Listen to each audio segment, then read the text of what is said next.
ఇలా అవుతుందని నిజంగా అనుకోలేదండి. వీడియోస్‌లో చూసాను.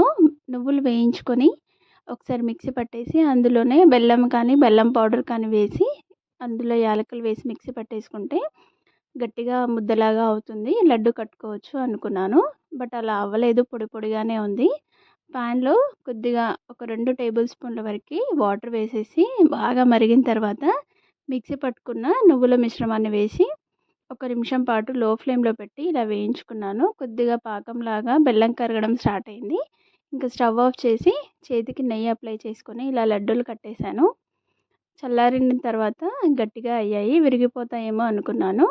బానే వచ్చాయి. మీరెవరైనా ఇలా ప్రాబ్లమ్ ఫేస్ చేస్తే మీకు యూజ్ అవుతుందనేసి ఈ వీడియో చేశానండి. టేస్ట్ కూడా చాలా బాగుంది. నా వీడియో నచ్చితే ప్లీజ్ లైక్ చేయండి, షేర్ చేయండి, సబ్స్క్రైబ్ చేసుకోండి. Thank you so much for watching. Please subscribe.